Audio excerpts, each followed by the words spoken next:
أهل البدع والأهواء، أهل البدع العقائدية وأهل البدع السياسية. نقول بيننا وبينكم السلف، بيننا وبينكم الكتب، كان فيقول البدع بيننا وبينكم.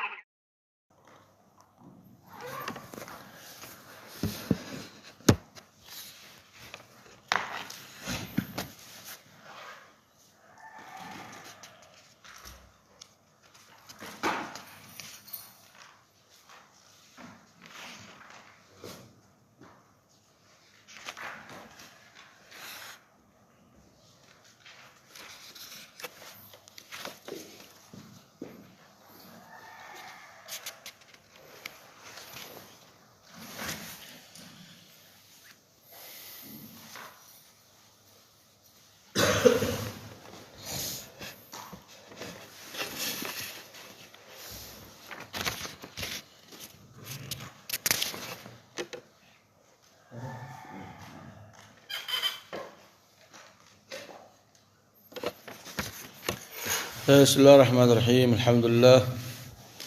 Wassalatu wassalamu ala Rasulillah wa ala alihi sahbihi sallam. Nasab Rasulullah alaihi salatu wassalam itu pembagiannya bagaimana kemarin? Ada titik khilaf, ada titik kesepakatan. Masih ingat titik kesepakatannya sampai mana? Sampai Rasul sampai mana sepakatnya? Sampai Adnan. Ahsan. Sampai Adnan.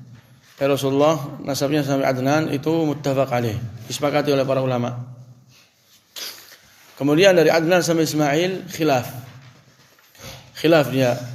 Khilaf dari sisi jumlah, pertama berapa kakek, kedua dari sisi nama. Ahsan. Kemudian khilafnya lebih lagi meluas tatkala dari siapa? Dari Ismail ke Adam, lebih lagi luas. Dan semuanya ini dari atasnya Adnan sampai Adam itu suatu ucapan yang bersandar kepada kebanyakan mayoritas pakar nasab dan juga sejarah. Adapun bersandar kepada dalil yang jelas atau kesepakatan yang yakin, maka tidak ada. Oleh karena itu sebagian ulama membenci dan tidak menyukai seseorang itu menisbatkan dirinya di atas Adnan. Siapa dia kemarin? Siapa masih ingat? Yang mengatakan saya enggak menyukai orang itu menisbatkan dirinya kepada atasnya Adnan. Imam Malik. Ahsan. Imam Malik, Imam Darul Hijrah mengatakan itu enggak bagus karena enggak ada kepastian. Tidak ada kepastian. Baik.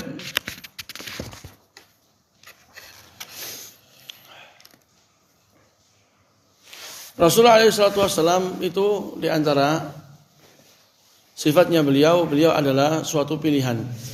Pilihannya dari apa? Pilihan. Maksudnya bagaimana kemarin? Masih ingat, Rin? Bagaimana maksudnya pilihan? Di Adnan dipilih Quraisy. Dipilih Kinanah dulu. Dari anaknya Ismail, keturunannya Ismail dipilih Kinanah. Ismail, that's my name you call. Ismail. That's my name. Baik. Dipilih dari Nabi Ismail Kinanah. Kemudian dari Kinanah dipilih Quraisy. Dari Quraisy dipilih Bani Hashim. Dari Bani Hashim dipilih rumahnya siapa? Rumahnya Rasulullah. Jadi pilihan. Itu Rasul alaihi salatu wassalam. Syekhul Islam kemarin menukilkan suatu kesepakatan. Saya suku Arab ini suku terbaik. Hakata. Ada kan? Betul, Syekhul Islam kemarin kita sebutkan menukilkan kesepakatan bahwasanya suku Arab suku terbaik, betul. Apakah ada dalamnya Abdul Razak hadis dalamnya? Hadisnya lemah. Semua hadis tentang keutamaan orang Arab itu hadisnya lemah dia. Hadis dari sisi keterangan secara nas orang Arab demikian itu hadisnya benar. Tapi suku orang Arab suku terbaik disebabkan dua faktor. Apa kemarin faktornya? Sebutkan satu aja. Wakilah. Faktor kenapa Syekhul Islam menukilkan kesepakatan bahwasanya suku Arab suku terbaik. Dua faktor kemarin sebutkan. Wallahu a'lam. Ahsan. Andak. Masih ingat? Mudah kok jawabannya. Karena Rasulullah diambil dari berasal dari suku Arab. Ini sudah termasuk fadilah bagi kaum Arab. Di mana Allah Azza wa Jalla jadikan nabi terbaik dari mereka. Kitab terbaik dengan bahasa mereka dan tempat terbaik di atas bumi di mana? Di Mekah dan Madinah, dan keduanya kota di negeri orang Arab. Taib. Ini yang pertama. Kedua apa? Saya masih ingat. Sifat-sifat. Ahsan, terkumpulnya sifat-sifat yang mulia dalam suku orang Arab. Maksudnya bagaimana? Bukan artinya satu orang itu harus semuanya memiliki sifat itu, enggak. Tapi sifat-sifat ini terkenal dan termasuk apa? Sifat yang menjadi kebiasaan untuk mereka. Untuk suku ini.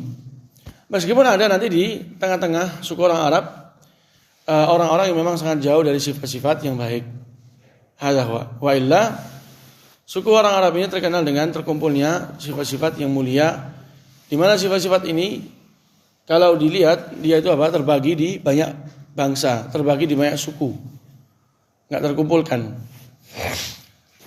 Ini kemarin sekedar apa? Sekedar faedah.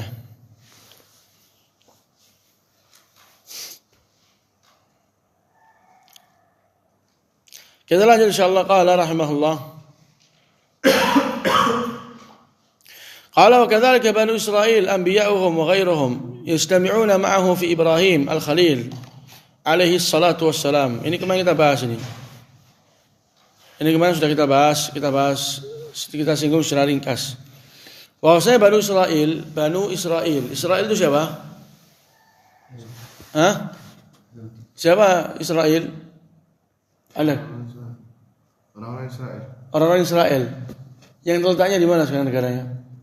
Di Israel. Dia mengakui adanya negara Israel. Oh, di Palestina. Di Palestina. Lebih cocok seperti itu. Siapa anak Israel? Siapa Israel? Nabi Ibrahim. Anda, Nabi siapa? Israel itu.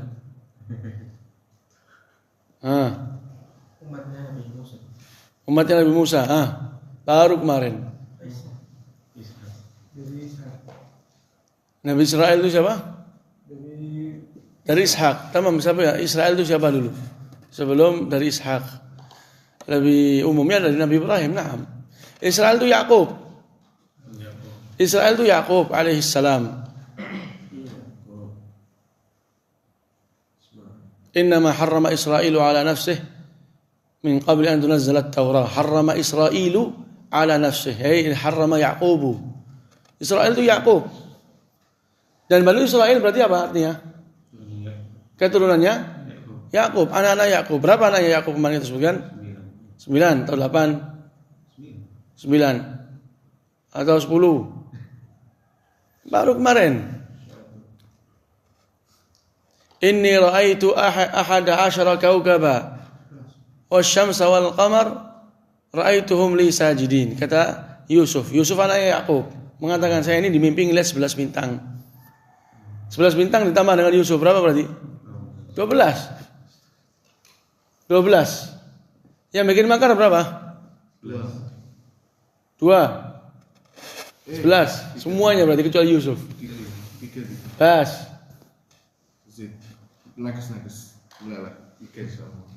Berapa kemarin? 11. Ada satu saudaranya Yusuf yang tidak memiliki kesalahan, yang Yusuf jadikan sebagai pancingan agar mereka datang. Jadi 2 dari anaknya Yakub itu baik. 10 lah yang membuat makar dan tipu muslihat serta kebohongan. Kemudian mereka Allah Azza wa Jalla berikan hidayah menjadi kaum yang paling baik di zaman tersebut. Ini anak Yakub. Banu Israil itu keturunannya Yakub yang jumlahnya 12. Banu Israil, nabi-nabi mereka dan selain dari mereka itu berkumpul bersama Rasul alaihi salatu wasallam di Ibrahim. Bertemu nasabnya mereka di Ibrahim. Banu Israil dengan Nabi Muhammad itu nasabnya bertemu di mana? Bertemu di Nabi Ibrahim. Nabi Ibrahim punya 2 anak, Ishak dan Ismail, saudaranya Ishak. Saudaranya Ishak itu Ismail, dan Ismail lebih tua, Ismail duluan baru Ishak. Keluar dari Ishak Yakub. Keluar dari Yakub 12 anaknya, dan dari situlah asal usul dari nabi-nabi dari bangsa Yahudi, dari bangsa-bangsa Israel.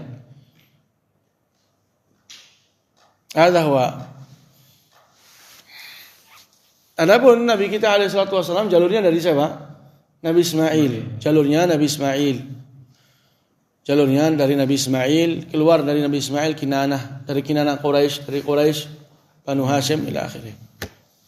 Jadi mereka ini Banu Israel, nabi-nabi mereka itu berkumpul dengan Rasul di nasab siapa? Ibrahim, Al-Khalil.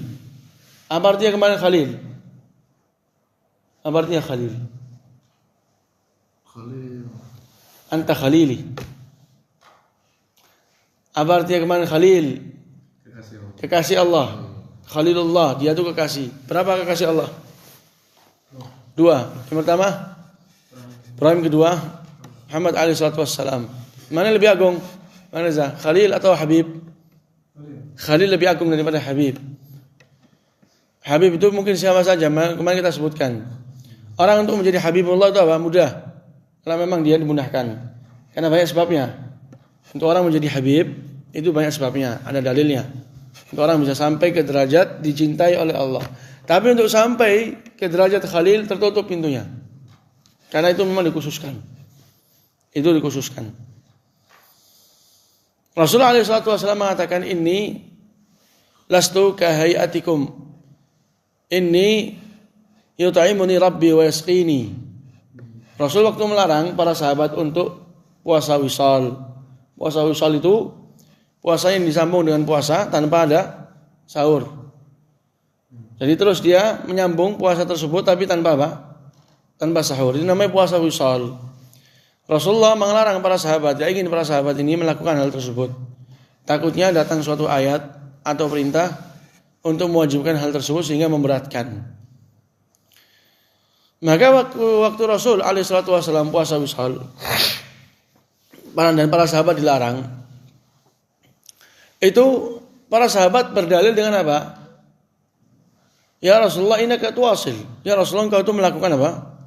Puasa wisal. Maka pada asalnya kita ini adalah umatmu mengikuti dan menjadikan engkau suri tauladan. Dan ini pendalilan yang benar. Pada asalnya semua perbuatan dan perkataan Rasul itu umatnya ngikut. Umatnya itu melakukan juga. Tapi di sini Rasulullah telah menyebutkan suatu kekhususan. Ini lastu kahayatikum. Saya ini enggak seperti kalian. Saya ini puasa, tapi diberikan makan dan diberikan apa? Minum oleh Allah langsung.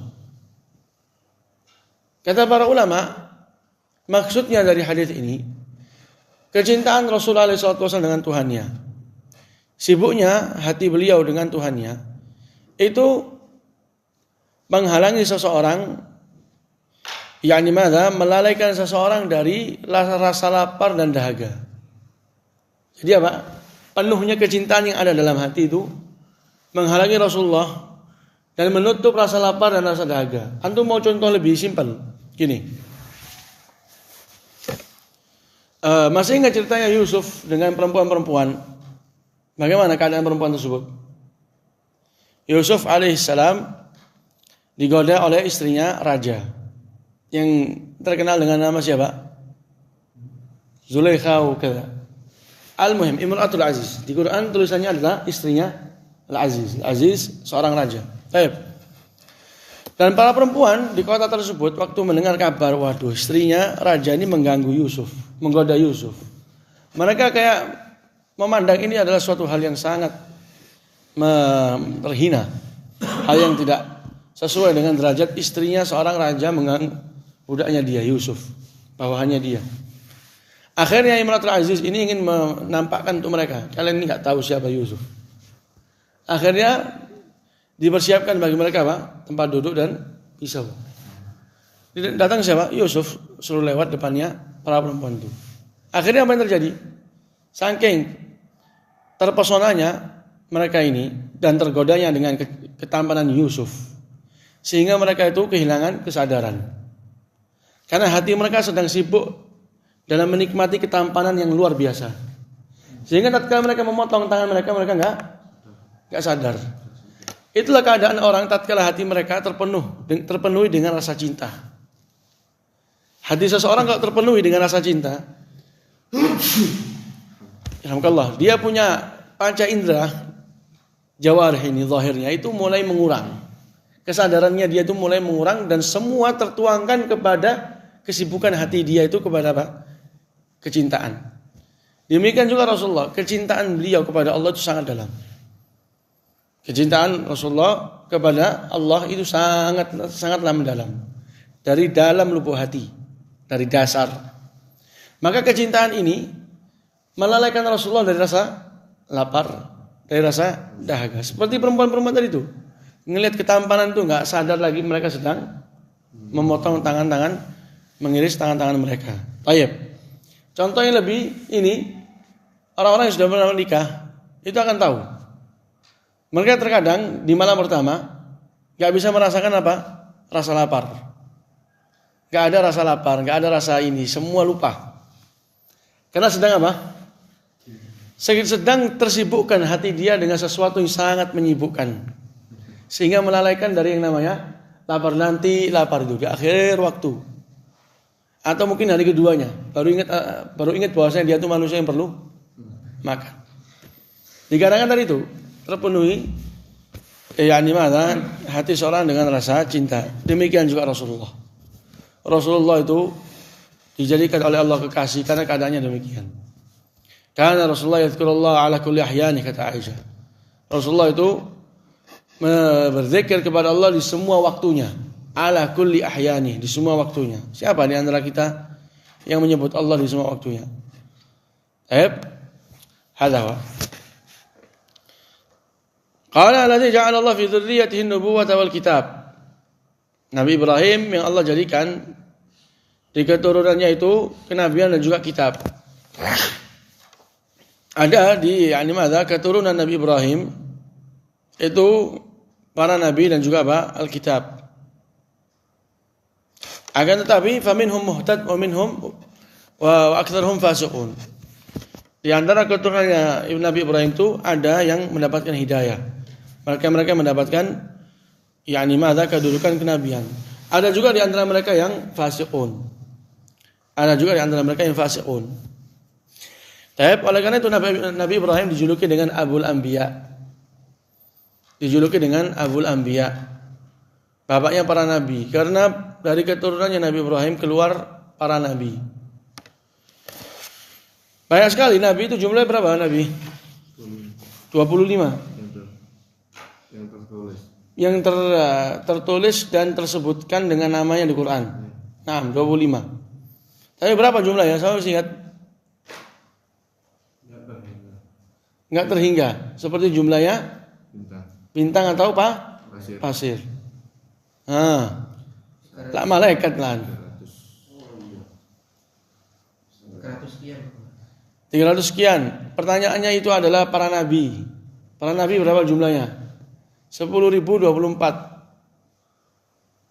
Para rasul berapa? 315. Jumlahnya orang-orang yang ikut perang Badar. Ini semua ini keturunan dari siapa? Keturunannya Ibrahim. Keturunan Nabi Ibrahim.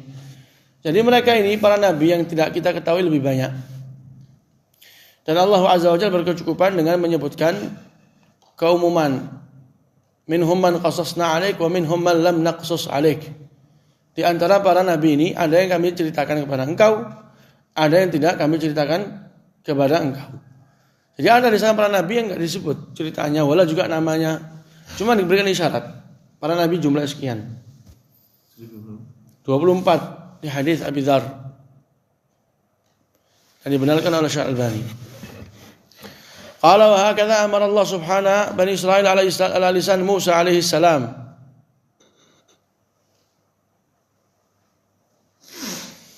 Wa huwa fi at-Taurah kama dzakarahu ghairu wahid min al-ulama mimman jama'a bi syarat al-anbiya bih sallallahu alaihi wa sallam.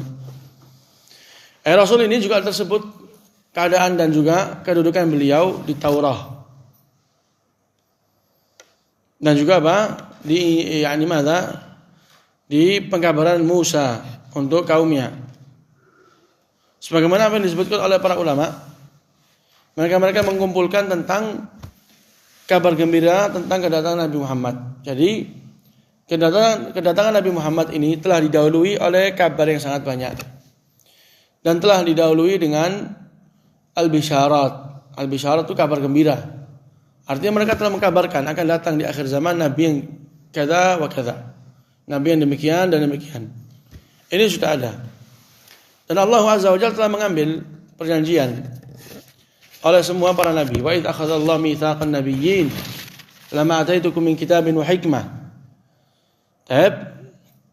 Jadi kata Allah, tatkala Allah mengambil perjanjian dari para nabi. Apa-apa yang Allah Azza wa Jalla berikan kepada mereka suatu kitab dan hikmah. Tsumma ja'akum rasulun musaddiqun lima ma'akum. Kemudian datang seorang rasul yang membenarkan apa yang kalian datangkan. La tu'minunna bih wa la tansurunnah. Kalian kalau datang nabi ini, kalian benar-benar akan beriman dengannya dan benar-benar akan menolongnya. Qala aqrartu wa akhadhtum ala dzalikum isri? Qalu aqrarna. Apakah kalian ikrar dan mengambil dengannya suatu perjanjian? Qalu aqrarna. Para nabi ini yang Allah Azza wa Jalla ambil darinya perjanjian mengatakan qalu aqrarna. Kami ikrar. Artinya belum datang Nabi Muhammad, itu sudah ada perjanjian mereka akan akan beriman jika mereka menyaksikan kedatangannya. Mereka akan iman dan mereka akan menolong. Jadi sudah ada pengabaran. Wa idz qala Musa wa idz qala Isa bin Maryam li bani Israil ya bani Israil inni rasulullah ilaikum musaddiqan lima ma'akum musaddiqan lima baina yadayya min at-taurah wa mubasysyiran bi rasul ya'ti min ba'di ismuhu Ahmad. Jadi Nabi Isa mengatakan kepada Nabi Bani Israil, saya ini rasul kepada kalian, utusan Allah untuk kalian.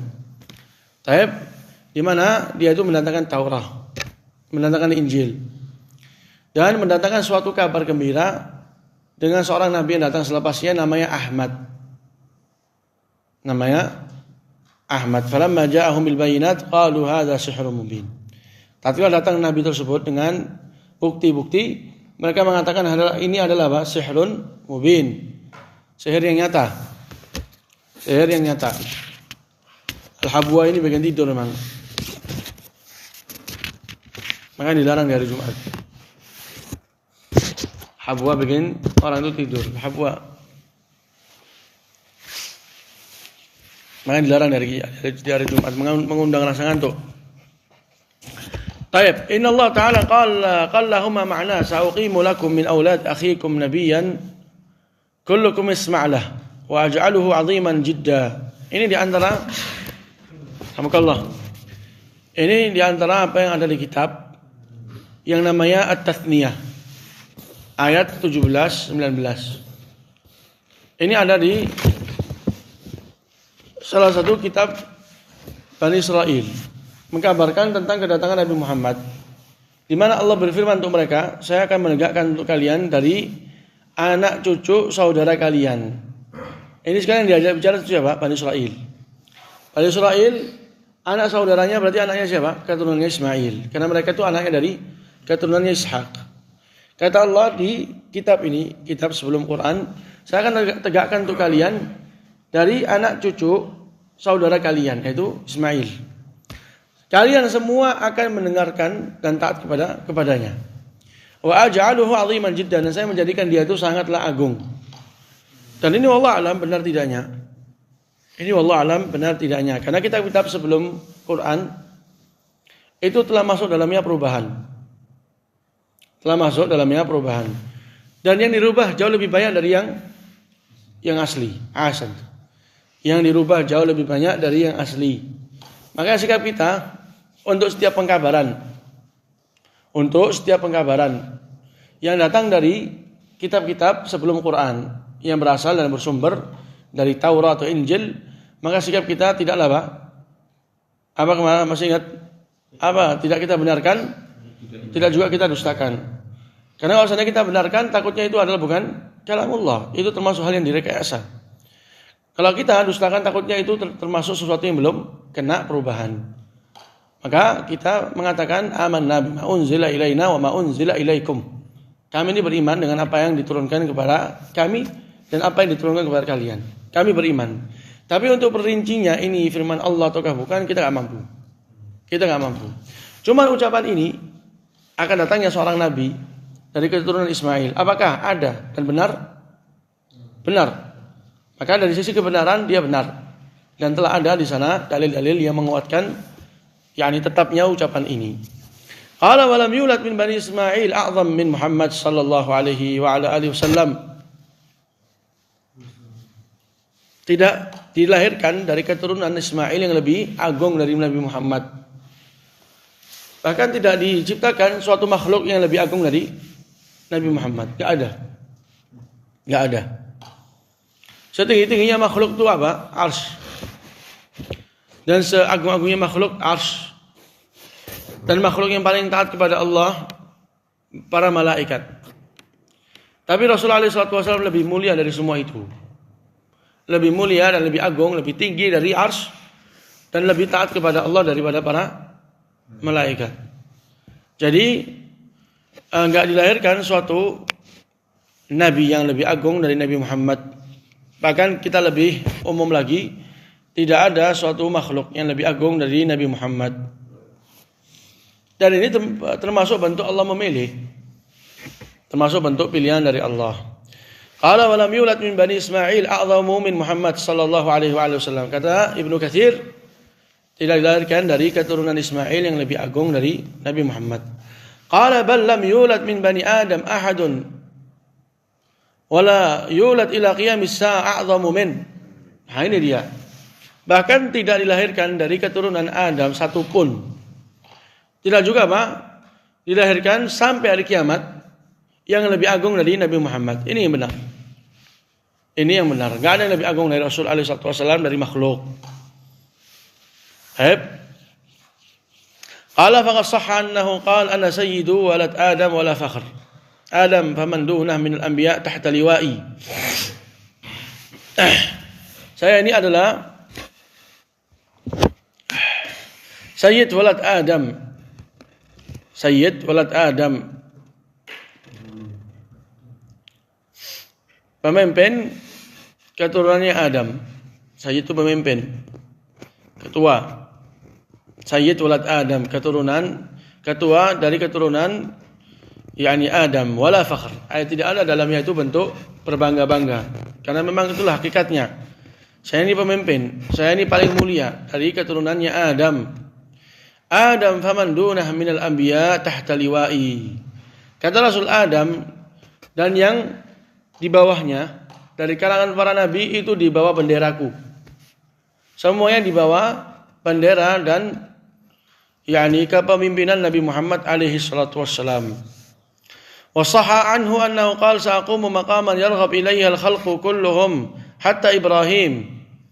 Dan telah tetap bahwa Rasul mengatakan, saya akan berdiri di suatu kedudukan di mana semua makhluk itu akan mengharapkan kepadaku, bahkan Nabi Ibrahim.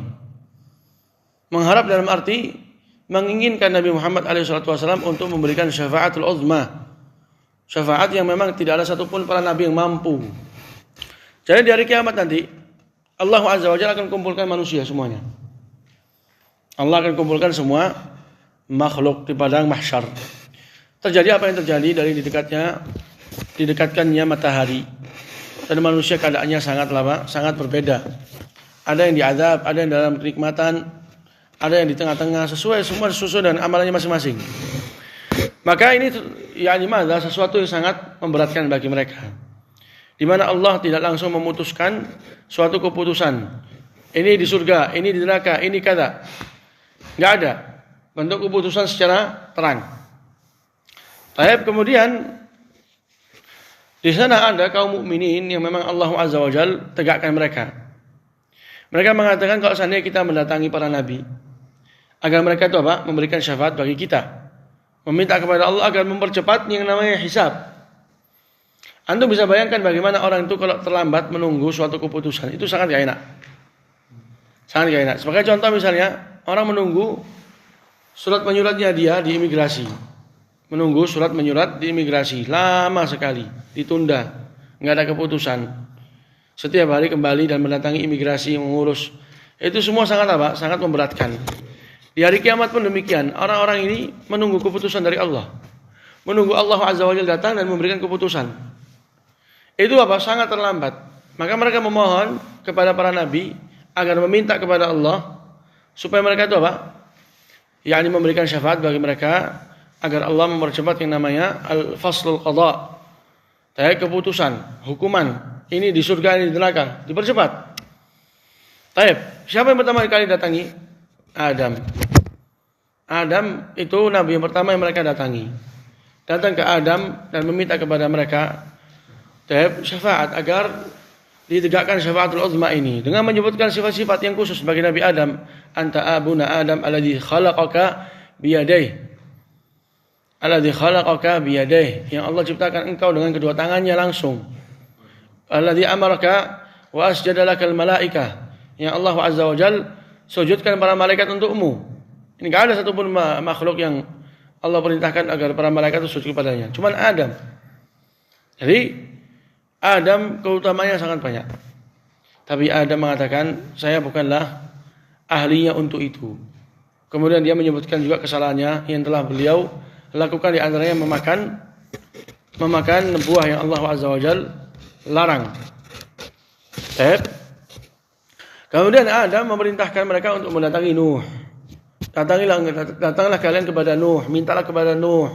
Pun demikian datang kepada Nuh. Mereka sebutkan di antara keistimewaan Nuh, innaka wasammaka 'abdan syakura. Allah sifatkan engkau dengan seorang hamba yang banyak bersyukur. Nuh pun demikian, menyebutkan kesalahannya. Apa kesalahannya Nuh? Kesalahan. Pernah meminta kepada Allah ampunan untuk apa? Untuk anaknya. Meminta agar Allah Azza wa Jalla memberikan rahmat untuk anaknya. Maka Allah melarang, fala tas'alni ma laysa laka bihi ilm. Jangan kau meminta sesuatu yang kau tidak punya dalamnya ilmu. Kata Allah Azza wa Jalla. Dan ini untuk orang biasa bukanlah suatu kesalahan. Tapi untuk seorang nabi yang memiliki kedudukan di sisi Allah, suatu kesalahan. Engkau nabi. Kemudian diperintahkan oleh Nuh untuk datang ke Nabi Ibrahim. Dan mereka menyebutkan keutamaan Nabi Ibrahim. Tatkala datang ke Nabi Ibrahim, mereka sebutkan, engkau adalah Khalilullah. Maka Nabi Ibrahim mengatakan demikian juga, saya bukanlah ahlinya. Karena saya ini apa? Menyebutkan kesalahannya. Di antaranya tadi itu. Di antaranya Ibrahim pernah terjatuh dalam kadzbah, kedustaan. Yang dimana pada hakikatnya itu bukan kedustaan. Pada hakikatnya bukan kedustaan. Tatkala Nabi Ibrahim memecah semua patung dan menyisahkan siapa? Satu patung yang besar. Dan Nabi Ibrahim tatkala ditanya, apakah engkau melakukan? Kata Nabi Ibrahim, tanyalah yang besar. Ini pada hakikatnya bukan suatu dusta. Tatkala ditanya, siapakah perempuan di sampingmu? Dia katakan, ini adalah saudariku. Saudari dalam seislam, seagama. Ini pada hakikatnya ya ikhwah, bukanlah suatu kedustaan. Cuman ini untuk seorang nabi sudah dihitung seakan-akan kesalahan. Maka Nabi Ibrahim malu dan segan untuk meminta kepada Allah dalam keadaan dia memiliki buku catatan yang enggak sama dengan kedudukan Nabi Muhammad. Akhirnya Nabi Ibrahim memerintahkan untuk mendatangi siapa? Untuk agar mereka mendatangi Musa. Dan mereka juga menyebutkan tatkala datang kepada Nabi Musa, mendatangkan keistimewaan Nabi Musa. Engkau adalah Musa. Istafakallah bi risalati wa bi kalamih. Ya Allah pilih engkau dengan utusan dan juga Allah langsung ajak engkau berbicara. Allah langsung ajak engkau berbicara. Yang langsung diajak bicara tanpa ada di sana itu perantaraan dua. Siapa? Nabi Musa dan siapa yang langsung diajak bicara tanpa ada perantara? Naam, Nabi Muhammad SAW langsung diajak bicara dengan Allah. Kapan? Naam, waktu Al-I'raj. Waktu Al-I'raj, Isra dijalankan ke Baitul Maqdis. Kalau I'raj dinaikkan ke langit. Itu langsung Allah Azza wa Jalla berbicara dengan Nabi Muhammad tanpa ada perantara. Sampai mereka tuh khilaf. Ini tatkala ada pembicaraan secara langsung antara Allah dengan Nabi Muhammad, apakah Nabi Muhammad melihat Tuhannya? Jawabannya apa? Tidak melihat dengan dua mata kepala, akan tapi melihat dengan mata hati. Jadi yang langsung berbicara dengan Allah Azza wa Jalla itu siapa? Musa dan juga Nabi Muhammad. Jadi Nabi Musa ini salah satu keutamaannya yang agung dari semua para nabi kecuali Nabi Muhammad, itu adalah langsung berbicara dengan Allah. Langsung berbicara dengan Allah dan memiliki banyak mukjizat.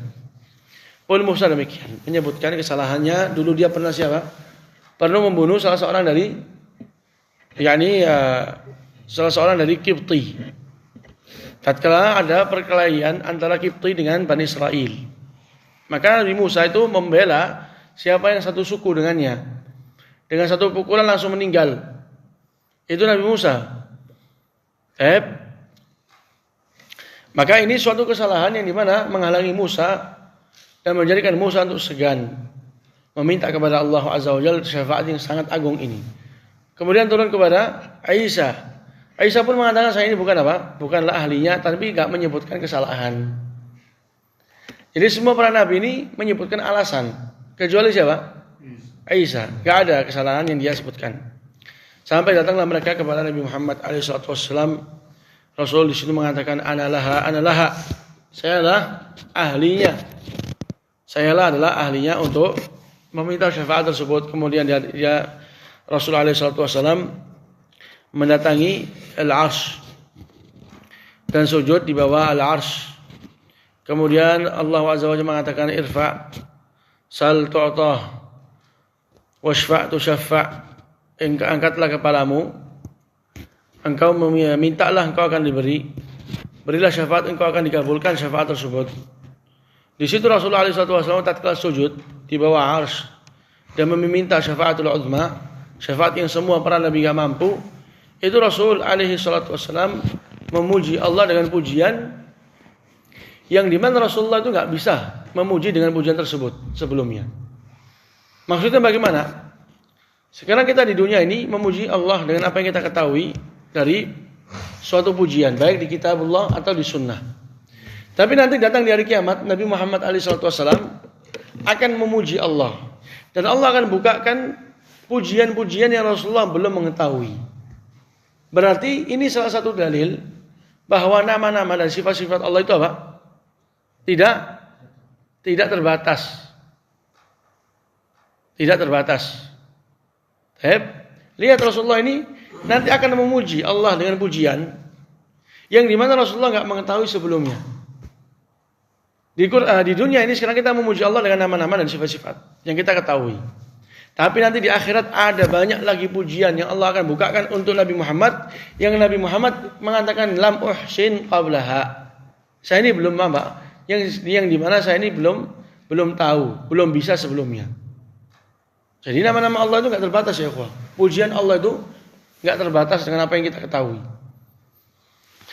Ini dia yang dikatakan dengan al-maqam al-mahmud. Ini yang dikatakan dengan al-maqam al-mahmud, suatu kedudukan yang terpuji. Tahap inilah yang menjadi kekhususan Nabi Muhammad. Inilah yang dikatakan kekhususan Nabi Muhammad dari semua para nabi. Qala wa hadha huwa al-maqamul mahmud alladhi wa'adahu Allah. Inilah al-maqamul mahmud, kedudukan yang terpuji yang Allah janjikan. Wa huwa syafa'atul uzma allati yashfa' fil khalaiqi kullihim. Dialah syafa'atul uzma. Apa tadi namanya? Asy-syafa'atu al-uzma. Apa maksudnya syafa'atul uzma? Coba dijelaskan Farhan. Tujuannya apa syafa'atul uzma itu? Syafa'atul uzma itu tadi untuk mempercepat keputusan. Ahsan. Nah, itu syafa'atul uzma. Liyurihahumullah bil fasli bainahum min maqamil mahsyar. Ini artinya telah ditafsirkan oleh Ibnu Katsir sendiri. Agar Allah itu memberi istirahatkan mereka dengan memberikan keputusan di antara mereka dari apa? Dari al mahsyar. Kama jaa mufassaran fil ahadits as-sahihah an sallallahu alaihi wasallam. Sebagaimana telah ditafsirkan di hadis-hadis yang benar dari Rasul alaihi salatu wasallam. Ini syafaatul uzma ini itu suatu syafaat yang disepakati oleh semua umat. Yani suatu syafaat yang disepakati oleh semua ummah, oleh semua kelompok. Karena di sana ada kelompok yang mengingkari syafaat, yaitu orang-orang Khawarij. Orang-orang Khawarij mengingkari syafaat, yaitu seseorang diberikan syafaat yang telah diputuskan untuk masuk neraka, tapi apa? Diberikan syafaat supaya tidak masuk neraka. Atau seseorang yang telah masuk neraka kemudian dikeluarkan darinya. Syafaat ini itulah yang diingkari oleh orang-orang Khawarij karena bertentangan dengan keyakinan mereka, yaitu orang yang terjatuh dalam dosa besar dan masuk neraka enggak akan mungkin mendapatkan ampunan. Maka datangnya syafaat ini itu sangat bertentangan dengan mereka punya manhaj, dengan mereka punya pemikiran, maka oleh mereka dinafikan. Ini syafaat yang berkaitan dengan penghuni neraka. Tapi kalau syafaatul uzma yang ada di padang mahsyar itu diyakini oleh mereka. Itu hal yang disepakati oleh umat Muhammad. Dipahami pada ini? Dipahami. Qala rahimahullah wa ummuhu sallallahu alaihi wa ala alihi wasallam Aminatu bintu Wahb ibni Abdi Manaf ibni Zuhra ibni Kilab ibni Murrah. Ini ibunya Rasulullah, namanya Aminah bintu Wahb. Aminah bintu Wahb bin Abdi Manaf bin Zuhra bin Kilab bin Murrah. Termasuk berjumpa nasabnya dengan Rasulullah di Abdul Manaf. Berjumpa nasabnya dengan Rasulullah di mana? Dengan Abdul Manaf. Artinya berjumpa dengan bapaknya Rasulullah di Abdul Manaf. Rasulullah Muhammad bin Abdullah bin Abdul Muttalib bin Hashim bin Abdul Manaf. Ini Aminah binti Wahab bin Abdul Manaf bin Zur'a ila akhirih. Baik. Ini ibunya Rasulullah. Ini ibunya Rasulullah. Dan pernah kita singgung bahwasanya Rasulullah SAW pernah meminta kepada Allah agar diberikan ampunan bagi ibunya. Maka Allah larang hal tersebut. Kemudian Rasulullah meminta kepada Allah untuk izin dibolehkan ziarah kuburan uminya. Maka apa? Diizinkan. Jadi yang benar itu adalah kedua orang tua Rasul SAW mati dalam keadaan di atas kekufuran. Dan ini pernah kita singgung dulu.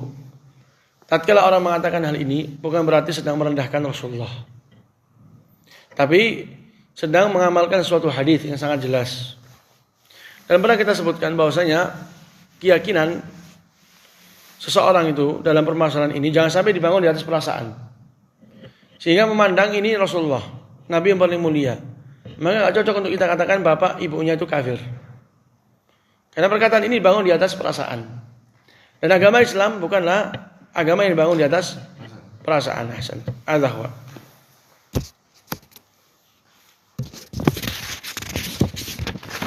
Qala rahimahullah faslun wiladatuhu wa radha'uhu wa nash'atuhu. Ini sekarang pembahasan tentang kelahiran Rasulullah dan persusuan Rasulullah dan juga pertumbuhan Rasul alaihissalam. Ini sekarang bab yang baru. Ini insyaallah yang akan kita bahas di pertemuan yang akan datang. Akan tapi ringkasannya bagaimana? Ringkasannya adalah mereka para ulama nasab sepakat bahwa Rasul dilahirkan di tahun gajah. Dilahirkan di tahun gajah, dan ini kata Ibnu Qayyim termasuk sesuatu yang disepakati. Sebagaimana mereka sepakat bahwa Rasul alaihissalam dilahirkan di hari Senin. Ini Rasul apa? Para ulama sepakat sesuai dengan hadits Abi Qatadah. Tatkala Rasul ditanya tentang puasa hari Senin, bagaimana pendapatmu tentang puasa hari Senin? Kata Rasulullah, "Dzalika yaumun wulidtu fi wa bu'ithtu fi wa unzila 'alayya fi." Rasul ditanya tentang puasa hari Senin. Bagaimana pendapatmu tentang puasa hari Senin? Rasul menjawab dengan suatu jawaban seakan-akan, bagaimana engkau mempertanyakan puasa hari Senin? Padahal hari itu hari di mana saya ini apa? Dilahirkan. Hari di mana saya ini apa? Diutus seorang nabi. Hari di mana saya ini apa? Diturunkan kepadaku Quran. Taib. Hadawa. Kemudian pembahasan tentang tanggalnya maka terjadi dalamnya khilaf yang sangat banyak yang bisa terbagi sehingga sampai 8 atau 9 pendapat. Jadi kita punya tahun lahirnya Rasulullah, punya harinya. Adapun tanggalnya secara persis dan juga bulannya, maka terjadi dalamnya khilaf. Yang paling kuat pendapat itu adalah Rasul dilahirkan di bulan Rabiul Awal. Adapun tanggalnya, maka ini terjadi dalamnya khilaf yang sangat banyak. Ada yang mengatakan 2 Rabiul Awal, ada yang mengatakan 7 Rabiul Awal, ada yang mengatakan 8, ada yang mengatakan 9, ada yang mengatakan 12. Ada yang mengatakan di penghujung Rabiul Awal. Khilaf di antara para ulama yang semuanya itu tidak ada keyakinan. Yang semuanya itu tidak ada dalamnya kepastian. Karena Rasulullah SAW dilahirkan di suatu zaman di mana seseorang tidak mengetahui beliau ini adalah seseorang atau sosok yang akan memiliki kedudukan. Nggak ada yang tahu. Jadi mereka nggak mementingkan sebagaimana bayi-bayi yang lain. Nggak mementingkan ini lahir tanggal sekian, bulan sekian, hari sekian, dan tahun ini. Nggak ada mereka mementingkan itu karena memang nggak tahu bahwasanya Nabi ini akan memiliki kedudukan, akan menjadi seorang bayi ini akan menjadi seorang Nabi dan akan menjadi seorang Rasul. Nggak ada yang tahu. Taib, hadza huwa. Jadi ini di antara sebab sehingga mereka nggak menentukan tanggalnya secara persis, secara khusus. Maka setiap penentuan tanggal, maka itu dibangun di atas fatwa sebagian para ulama yang nggak bisa kita jadikan perkataan itu sebagai bahan untuk menyalahkan pendapat yang lain yang mengatakan di tanggal ini misalnya. Karena semuanya tidak ada keyakinan secara pasti dalam arti pendapat ini kita kuatkan, yang lainnya salah. Nggak bisa dia. Itu insyaallah. Dan yang paling kuat itu insyaallah ya ikhwah. 2 pendapat. Yang paling kuat itu 2 pendapat. Pendapat yang pertama 8 Rabiul Awal, pendapat kedua 12 Rabiul Awal. Kalau pendapat yang mengatakan 8 Rabiul Awal itu sesuai dengan apa yang diriwayatkan oleh Imam Malik dari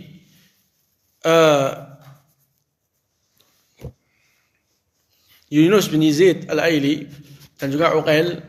Keduanya atau mereka ini semua meriwayatkan dari Zuhri. Dan Zuhri meriwayatkan dari Muhammad bin Jubair bin Mut'im. Dan Muhammad bin Jubair bin Mut'im ini adalah tabi'i. Anaknya Jubair bin Mut'im, sahabat. Beliau mengatakan bahwa Rasulullah SAW dilahirkan di tanggal 8 Rabiul Awal. Dan ini yang dikuatkan oleh banyak para ulama seperti Al-Khawarizmi dan juga Ibn Abdul Bar. Dan untuk orang yang zaman belakangan ini adalah Syekh Al-Albani rahimahullah. Itu dia intinya tentang pembahasan kelahiran Nabi SAW yang akan kita bahas insyaallah di pertemuan yang akan datang biidznillah. Kalau ada yang mau tanya, tafadhal. Puasa Rasul itu khusus Rasul. Ya, na'am, khusus. Tidak boleh kita berpuasa. Pembagian tentang puasa akan kita bahas di bulan Sya'ban. Permasalahan tentang puasa kita bahas di bulan Sya'ban sebelum masuknya Ramadan sebagai bekal.